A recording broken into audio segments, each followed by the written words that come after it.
Hey everybody, welcome to Nutri-iQ Radio, where we talk about all things food, fitness, and feeling good. I'm your host, Shaun here, and Jim isn't here today. And the reason for that is because, as we mentioned last week, we are now 1 week away from launching the SMART Plan, the Nutri-iQ app. And so we got loads of stuff going on in the background, on the back end, getting everything tied up in a nice little bow for you guys on the 1st of June. And again, like we mentioned last week, all throughout the first week of June, we are going to be running daily competitions where you can win 6 months free on the Smart Plan with the Nutri-iQ app. So what that means is you've got 6 months of delicious meals that are all perfectly portion sized to your calorie needs that just guarantee results because it's everything you need in one nice little package. Now, the way that it works is we calculate your calorie needs, you choose the meals you want, and we put that together into your recipe book and your guide that does guarantee those results, but still with the freedom to mix things up. Plus, no matter whether you're vegan, celiac, or have any allergies, it's no problem because your Smart Plan is tailored to your personal preferences, dietary needs, and lifestyle. So that competition is definitely something you're going to want to enter to hopefully see if you can win and win 6 months free on the Smart Plan. Now, to enter, you'll be able to get to our landing page via Facebook and Instagram each day, where you then just pop your email in and you're entered into the competition for that day. Entry is open 7 a.m. till 7 p.m. UK time, and that's about all there is to it. If you want to make sure that you get your entry in and you don't miss the opening times for entry each day, if you head over to our website to nutri-iq.net/newsletter, you can sign up to our email newsletter and we'll send you an email each morning at 7 a.m. to make sure you do not miss out. So that's nutri-iq.net/newsletter. Today's episode is going to be slightly different to our usual episodes, and it's not just because Jim's not here, it's because this is something that we've wanted to start doing just to make things a little bit different, just to make things a little bit of easier listening. You've probably already noticed that the time is a lot shorter for today's episode compared to previous weeks, and the reason for that is in episodes like this, either me or Jim, it's just going to be one of us going a bit deeper into a certain topic on the things that we often kind of mention in passing in the podcasts, things that to us just make sense, are just normal, but obviously to you guys listening, you might not really get what that is or what something means. And so because the whole point of this podcast is to clear the confusion, we want to take these episodes to really dig into those things, explain them in a bit more detail so that if anything ever comes up in conversation in a future podcast or just in daily life, you know what's going on and you know how to handle that situation if it isn't daily life. So today's episode, we are doing a bit of a deeper dive into the progress process. Now, this is something we've mentioned in previous podcasts, but like I said, it's something that you may not really quite get what it is, because basically we made up the term progress process, but it's not a process that we've made up. It is essentially a principle that guarantees success in any area, no matter whether it's losing weight or improving your fitness or growing a business or building a house. I don't know, literally anything you want to do. If you follow this progress process, you will get there. And I'm not saying you'll get there really, really quickly, because that is kind of what the progress process is all about. It's all about taking action, understanding what's happened as a result of that action, and then tweaking things as you go forward to make sure you get where you want to be. Because, of course, if you're taking action and not getting anywhere, you're probably not taking the right actions. So, in the progress process, there are 4 really simple steps. And actually, there's only 3, because the 4th step is to repeat the other 3. Now, when we're trying to make progress in whatever area of life, it can be easy to get frustrated if we feel like we're not getting anywhere. But that is part of the journey, because what happens then is, like I just mentioned, you can have a look at what's going on, have a look at what you've been doing, have a look at what the results are, And if those two things don't match up, well, then we need to change what's happening. So let's break it down into those 4 simple steps and just get right into it.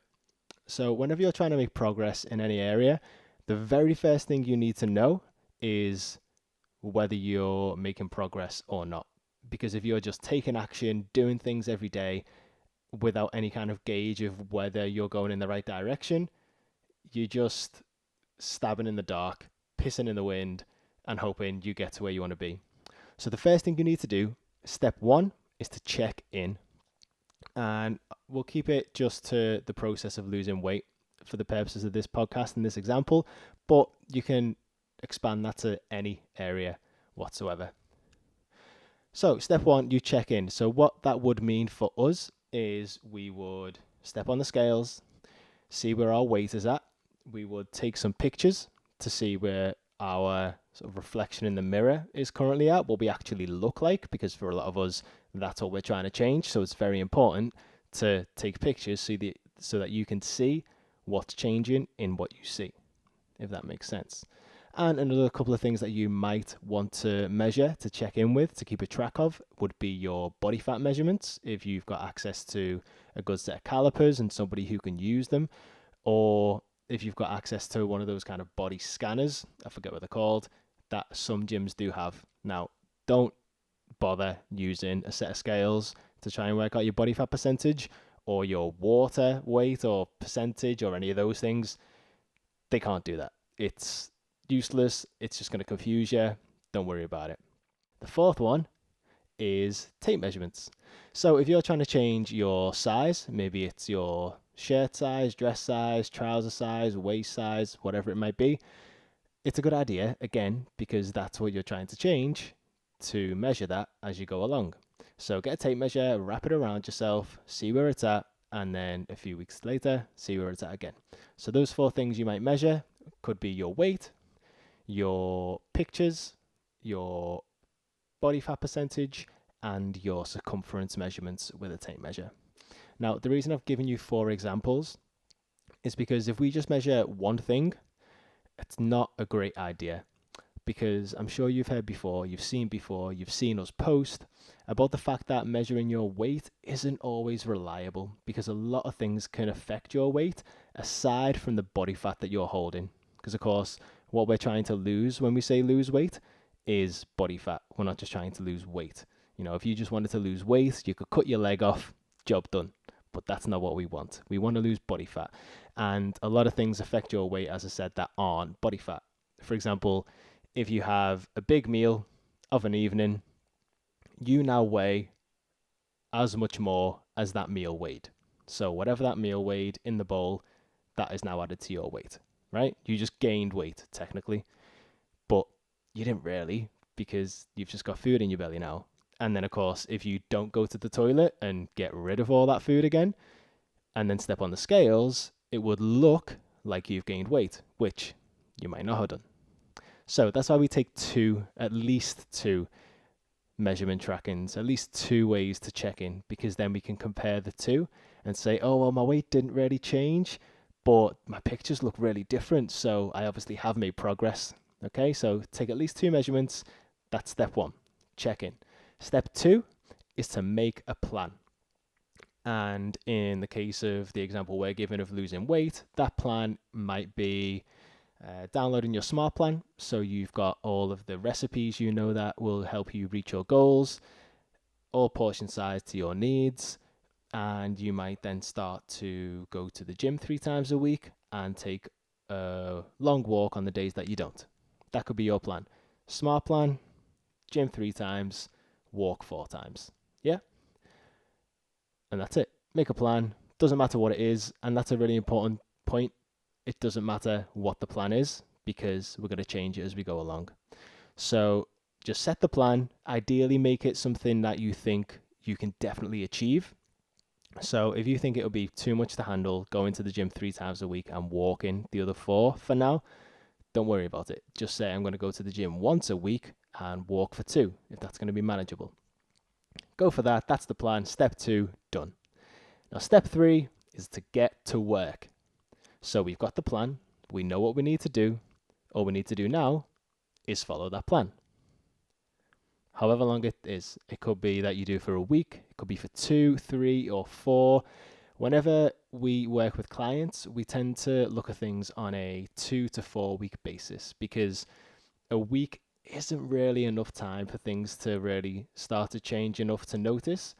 And you don't want to go for too long, because then you can kind of feel like you're sort of spinning your wheels and don't know if you're going the way you want to go. So 2 to 4 weeks is a good idea. That's why the recipe refresh in the SMART plan is every 2 weeks.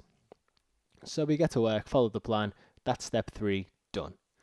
Now we move on to step 4, which is repeat steps 1 to 3. So what we do now is we go back to step 1 and we check in. We look at our weight again, we take pictures again, we measure our body fat or our tape measurements, whatever it was, and see what's happened. If we've made progress, fantastic. We know that the plan we made works and the action that we took on that plan was effective and had the right impact. If you haven't made progress, then we need to look at 2 things. First thing, we need to look at whether we actually followed the plan. And then, if we did, then we need to change the plan. So there's 2 parts to that. When it comes to the check-in, it's sort of like, think of a flow chart and there's different ways to go. If we get to check in again and everything's fine, everything's gone well, cool. Just keep doing what you're doing, continue on as you are, and continue to make progress. If you didn't make progress, check in with yourself and check in with the actions you've been taking, and just be honest. If you set out to follow the SMART plan, to keep a track of your calories, to hit the gym once a week and go for a walk another 2 days of the week, and you haven't done that, you can't say that the plan doesn't work, because you didn't follow that plan. Does that make sense? And it's no reason to beat yourself up. It just means that maybe the plan you tried to follow was too much and you couldn't do that yet. Because in this, a lot of what we need to do is just slowly build up on changing our habits and forming new actions over time. If we try and jump in and do loads straight away, often we can end up doing none at all because it's so overwhelming. And if that turned out to be the case, that's fine. Maybe we just need to change the plan, or if a few things came up and you couldn't follow the plan because of that, just unforeseen circumstances, then say, okay, this came up, that's why I didn't end up following the plan, but that's not a problem, because I'll be okay next week. I'll be okay for the next 2 weeks. And if you are, cool, crack on with the plan again, check in again after the next 2 weeks and see what happens. Now, if you check in, but you didn't see the results you wanted to see, and you definitely did follow the plan to the letter, well, then that means the plan wasn't an effective plan. And often in that case, it's just that the plan wasn't enough. Yeah, it's not that those things don't work. If you need to tip your scales on the calorie balance and you're trying to get more calorie output, you could do that by going for a few walks throughout the week. Now, if you only went for 1 walk throughout the week and nothing happened, it could be that you were still eating too much compared to the energy output you've got. But if you were to up it to 3 walks, those extra 2 might tip the balance so that you started to make progress. Okay? Hopefully that all makes sense. And then what we do is follow the next couple of steps.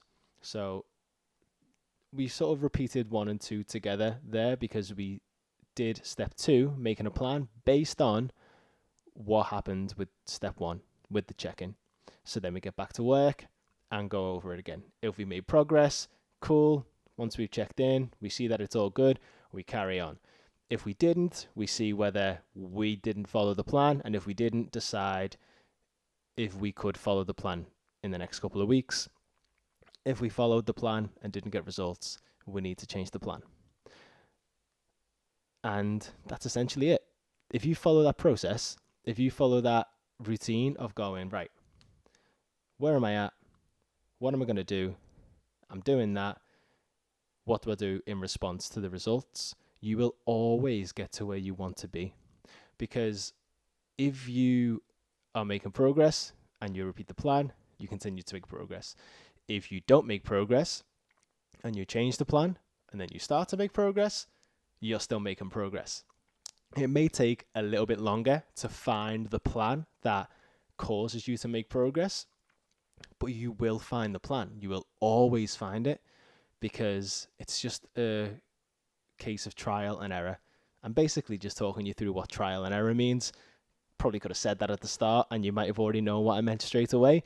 But this is it. This is all we're doing. This is all that a coach would do if you were to get a personal trainer or a nutrition coach or something like that. They would sort of guide you through this process, because this is all we need to do. This is all that anyone needs to do to make progress in any area. When it comes to Nutri-iQ as a business, for example, if we were to launch Nutri-iQ, the SMART Plan, on the 1st of June, and for some reason we didn't get, kind of the response we're expecting, we wouldn't just give up on Nutri-iQ, because we know it's an amazing thing that loads of you guys are going to benefit from. We would just look at that and say, right, what did we not do in the marketing? What could we have done better? Okay, let's do that over the next few weeks and then see if that makes a difference. If it does, awesome, we'll keep doing that. If it doesn't, no problem. We'll tweak things again and carry on. And that's all we need to do. As long as you're willing to be patient with the progress process, you will always get to where you want to be. Okay? So, quick recap on those 4 steps. Step 1, check in. Track whatever the results are that you're trying to track and measure. And then step 2, make a plan to change those results. Step 3, take action on that plan to change those results. And step 4, start again and repeat the process. Hopefully that all makes sense. And just one last thing that could happen is that you check in, you make a plan, you take action, you get results. Cool. So what we do, we stick with the same plan. We take action again, we get results. Cool. So we do the same again. Stick with the same plan, take action, but this time around, the results have stalled and we haven't made any further progress. Now, this isn't the time to go, oh, I'm done then. I'm stuck. I obviously can't do any more than this. I'm never going to shift those last 10 pounds because it's just stopped. That's not what's happened. All that's happened is that the action you took is now, like we said earlier, not enough to do the next step, to get to the next stage in terms of results. Because remember, when it comes to gaining or losing weight, we're just looking at that calorie balance, the amount of calories in compared to the amount of calories out. And if that tips one way, so there are more calories coming in than going out, that's when we gain weight. If it goes the other way, so there are more calories going out than there are coming in, that's when we lose weight. And if they're the same, calories in and calories out are equal, we stay the same. So what happens is, as you make progress, as that number of calories going out is more than the amount of calories coming in, causing you to make progress in terms of weight loss, that means you lose more weight. But as we lose weight, the amount of calories we need actually goes down. So that means eventually you'll probably hit a point where the amount in and out is the same again. And that's your maintenance level. If you then want to continue to make progress, continue to lose more weight, we either need to increase the amount of calories going out through exercise, through daily activities like walking, doing the gardening, stuff like that, or we eat a little bit less to tip the balance that way. Okay, so if you're following the progress process, if you're making progress and then it stalls, all you need to do is keep following the process. Okay, look at the plan, look at how much action you took, and if you did still take the same level of action, but now the plan seems to have stopped working, that's totally fine. We just need to tweak the plan a little bit, maybe do a bit more exercise, maybe eat a little bit less, and the progress should start happening. again. So, like I said, hopefully all of that makes sense. If you've got any questions about the progress process at all, just drop us an email to Shaun@nutri-iq.net and I'll be happy to answer any questions that you do have. And that's it for today's show. Hopefully, this has helped you understand a little bit more about what the progress process is when we talk about it in podcast episodes. Hopefully, it's helped you sort of understand things a little bit more in terms of how you can make progress and how you can guarantee that you get to where you want to be in terms of your results, whatever those results are. So that's everything from me for today. Like I said, a little bit of easier listening today, slightly shorter, well, much shorter episode, wasn't it, really? And we'll just start to wrap things up. So, like I mentioned earlier, Smart Plan launches in 1 week's time. If you're listening on Monday, we launch on the 1st of June. All throughout June, we're running those competitions for you to win 6 months free. And if you want to stay updated so that you don't miss out on your chance to enter, head to www.nutri-iq.net/newsletter. Sign up to our newsletter and we'll drop you an email each morning at 7 a.m. throughout that first week to make sure you don't miss out on your chance. Don't worry, by the way, you don't get a message every single day at 7 a.m. That'd be a nightmare. Apart from those emails, we send an email out every Friday just to let you know what's been going on this week.